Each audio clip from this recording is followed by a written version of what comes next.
What is up, everyone? Jeremy here. Welcome to Weekly What's New, episode number 13.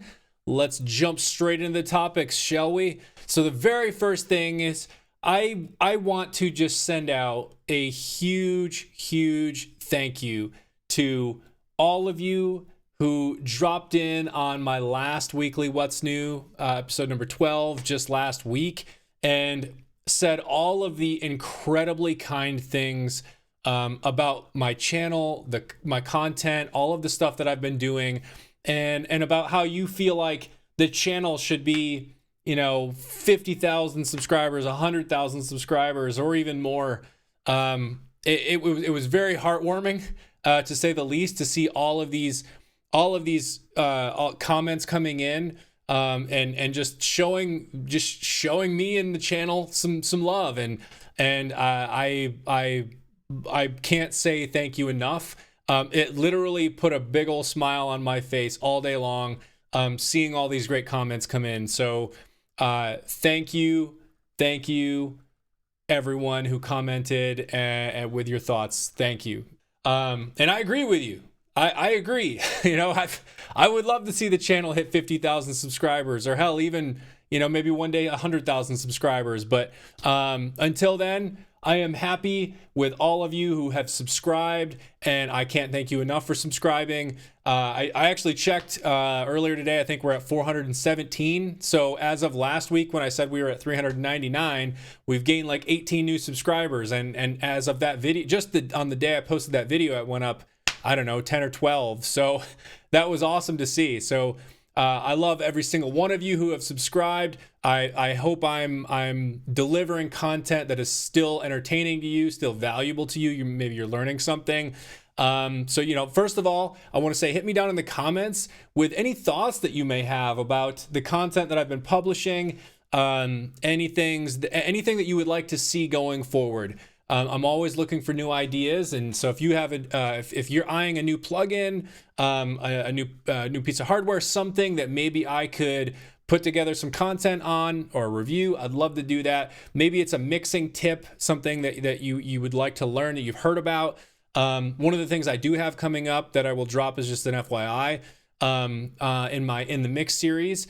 Which is a series, if you're not familiar, that I've just started. There's only been 2 episodes so far, but in that series, it's all about mixing and just building a good mix. And as I learn something and grow my skills in mixing, I'm going to teach it to y'all by putting it in that series. And the next one coming up is going to be on mid-side processing, and we'll get to a little bit on that later on in this video. Keep an eye out for that. And again, if you have any thoughts on anything you'd like to see in this channel, or that you'd like to see me put in a video, hit me in the comments and let me know. Moving on to the next topic. Last week, I mentioned that I saw on Twitter that Misha from Periphery had posted a picture stating that he and the Periphery band boys, they had a great Zoom call, and they are planning on writing, I quote, what he said specifically was, very, very soon. I didn't realize he literally meant very, very, very soon, as in probably within a few days of that call, they started writing, because we're already seeing on Instagram, I've been seeing from Misha and from Mark and from the actual Periphery band account, they're sharing there are pictures of them actually in the writing process right now. So it's already started. They are already in the process of writing new material. So I'm hella hyped for this, and I can't wait to see what they're going to release later this year. So awesome news for any Periphery fans out there. The material's being written, so expect some new Periphery soon. Soon, maybe not super soon, but like it's coming. Just know it's coming. Next topic is I wanted to just kind of call out something from my last video that I just published on the leads, cleans, and rhythm IR pack from Bogren Digital. I was actually talking with Bogren Digital on Instagram, and so I sent them the video and asked for their thoughts, and they really liked it, and they said it looked very professional. Everything was awesome. The one bit of feedback that I got from them, though, was when I was showing the IR in the IR loader section of the STL amp hub, one thing I had overlooked was the resonance setting, the low pass and the high pass setting. And so the resonance was actually turned up a little bit, and the I think it was the low pass was turned down. So it was actually making the tone a little bit more dark than what those IRs would naturally be. And so it's not the end of the world, because I mean, it still fit really well in this mix, but I did want to call that out and just make sure that, you know, any of you who saw that video, just know that those settings were there, that they were on the screen. I did show them. I didn't explicitly call it out though. So that's my bad, and I apologize for that. And so just know that if you pull down the resonance and basically turn off the resonance, the high pass and the low pass, the overall tone is going to be a little bit brighter than what you heard in the video.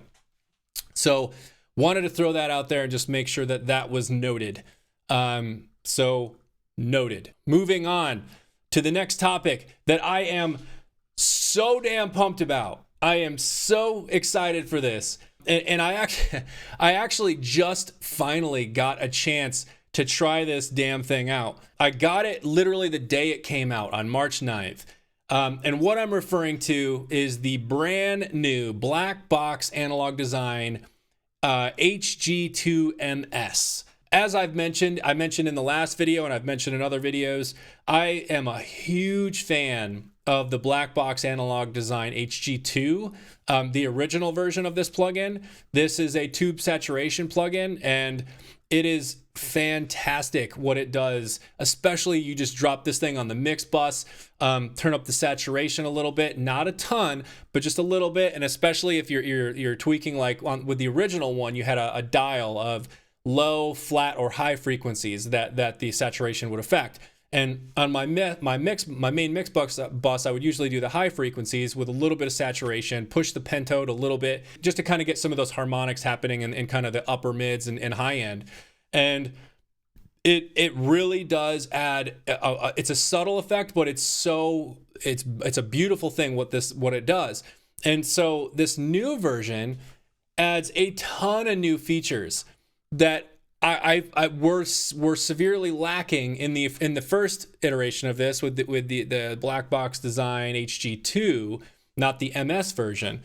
But in the MS version, we now have mid-side processing, which is something I hinted to previously, that I will have a video coming out on what that is and how I utilize it in my mixes. But just very, very briefly, it is exactly what it sounds like.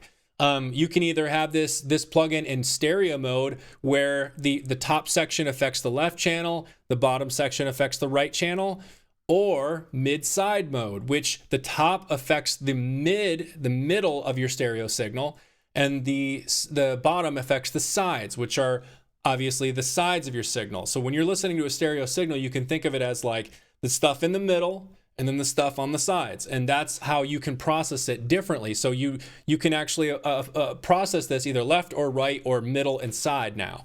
And that's very, very powerful, especially when you're getting into trying to do things like expand the overall sound of your mix.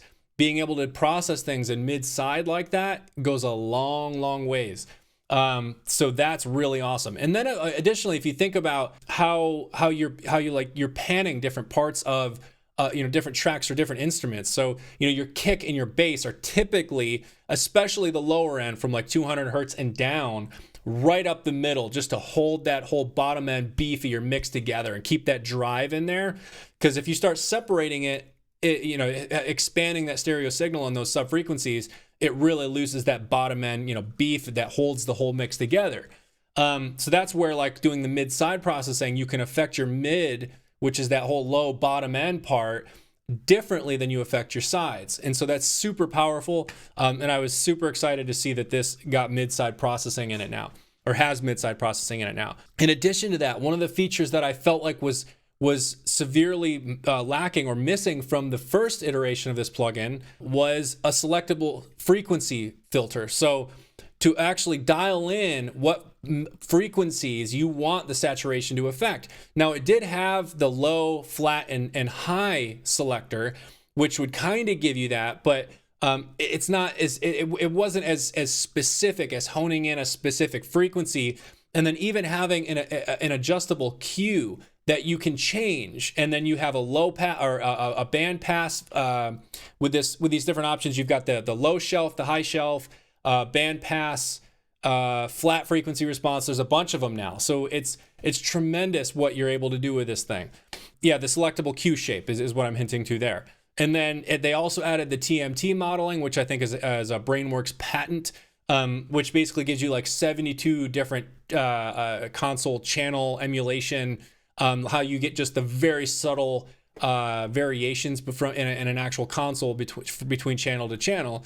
So they've built that in, or they've added that into the plugin now. Mono Maker, which is a dial that you can turn up it's like a frequency selector, and everything at that frequency and below will remain mono, which is again super powerful. So if you start using something like the new stereo width that's in this plugin as well to help try and expand the width, you can ensure that from like 200 hertz and below, using the Mono Maker stays mono, again, to hold that bottom end beef and drive the mix together. So a ton of new features in this thing. And what I figured I'd do here just real quick is show you 2 applications for this. Why only 2 when there's a ton? The main reason is because I'm going to do a future video on this, probably an In the Mix a series video on just this plugin, or potentially maybe just how to apply saturation in an overall mix, where I will definitely add this plugin to that video. But what I would figured is just let me give you a quick teaser here of just how incredible this plugin is and what it can do for a mix. So here we go. This is the same audio sample that you just heard in my last video that came out on Thursday. It's using the STL amp hub, Mr. Hectic amp, the Invasion drums, all of that. It's the exact same. But what I've done is I've replaced the original black box HG2 with the HG-2MS on my master bus, which is right here. And you can see the original is right there. So there's the original, and here is the new MS version. So what I'll do is I'll just kind of toggle these on and off, back and forth, and you can hear the difference. The original HG2 sounds absolutely fantastic. And then the HG-2MS, it adds a new characteristic to the actual overall mix, because I'm using the mid-side processing and I'm affecting the mid frequency different than the sides. And it's actually wild what it does. So we'll start there, and then I'm going to demo this HG-2MS on the drum bus, specifically just on the drums, and show you what it does on that. So here is the overall mix. I'm just going to kind of pick a section of this track here and hit play, and then I'll toggle back and forth between the HG2 and the HG-2MS.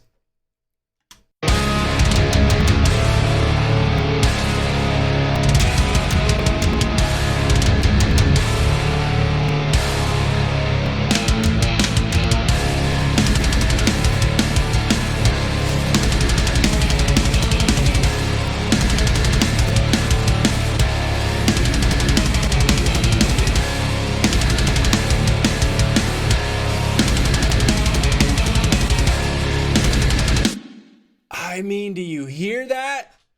It sounds so damn good.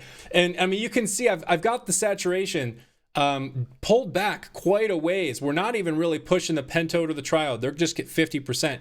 And I'm not using any air. Just very briefly, you can see down here in the settings, I actually pulled up the stereo width to 120 just to kind of see what that would do. And I actually really liked the way that it added. It really expanded the width, and it's only up to 20% because it starts at 100%, and then you can pull it up or down from there.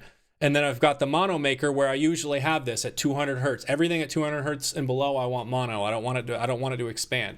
But you can see the rest of the settings here. So like on the mids, the mid section of our stereo signal, I chose 636 hertz, and we're using a fairly wide Q. And we have the band pass set here, and just a little bit of saturation, and that's the setting for the mid.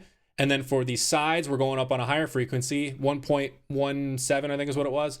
And then we're doing the high pass, and we're using a 12 decibel octave curve. And these curves is basically just, you can think of it how gradual it tapers off. So at 12, it's a fairly gradual taper, whereas if you turn it all the way up to 30, it's going to be like a straight line down and just cut everything off. So I've got a fairly slow high pass happening here. And again, just a little bit of saturation. And you heard how amazing that sounds. And so moving on to the drum bus here. So let me start with it off, and I will turn it on as it plays, and you can hear just what this thing does to these drums. I'm going to back up here to where we were before, and here we go. I'm going to start with it off, and then I'll turn it on.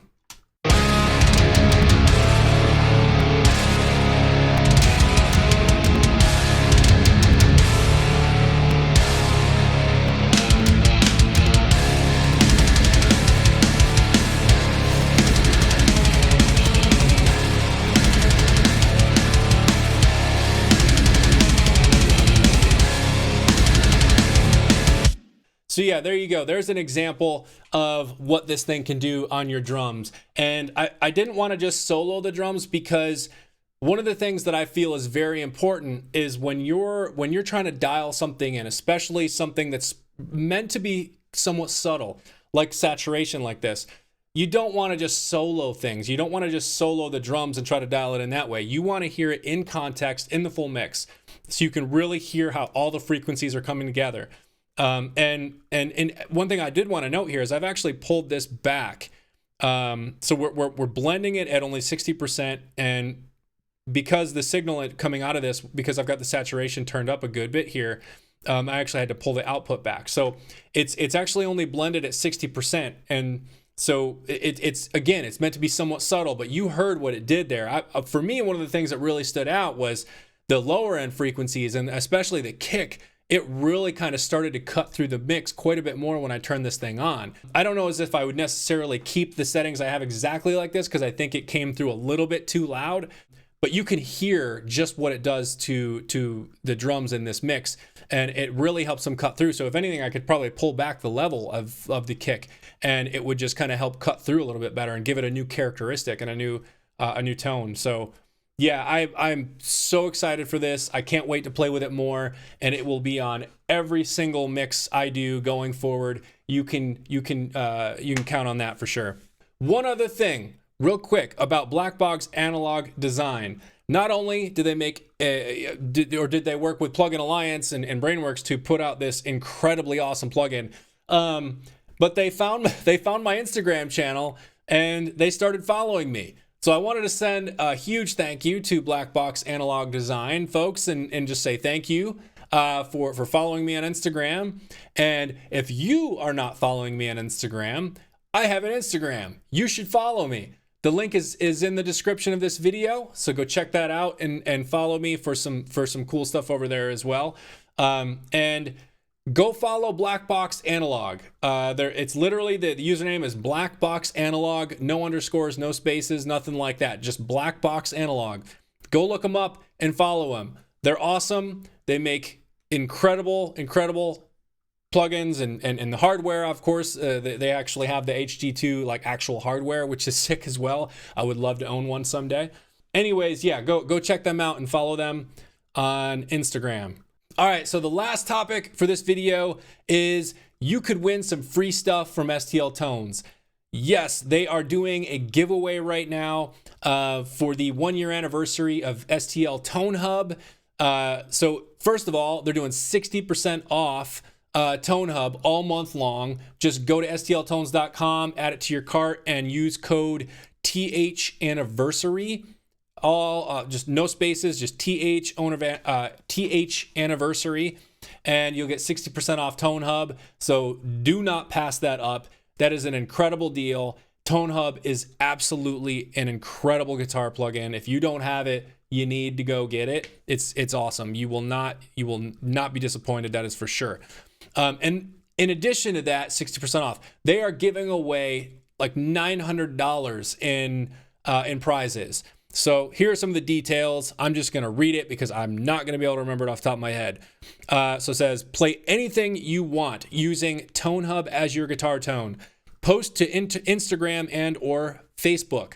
Tag at STLTones and use hashtag ToneHub giveaway. No underscores or anything like that, just ToneHub giveaway. And the third place winner is going to get $200 in in-store credit. The second place winner is going to get $300 in in-store credit, and the first place winner will get $400 in in-store credit. So lots and lots of money to get free stuff from STLTones, who makes incredible plugins. All right, everyone, we're going to go ahead and wrap this video up right there. That is all the topics for this week. I hope this was interesting to you. Maybe you learned something here about the mid-side processing. If you're interested to learn more, again, keep an eye out for my next In the Mix series video, which will be on mid-side processing and how I utilize that in my mixes. And if you are not subscribed to my channel, I would ask you to please consider subscribing. That button is right down below. Hit like and share if you like this video. And as always, thank you for watching and thank you for your support.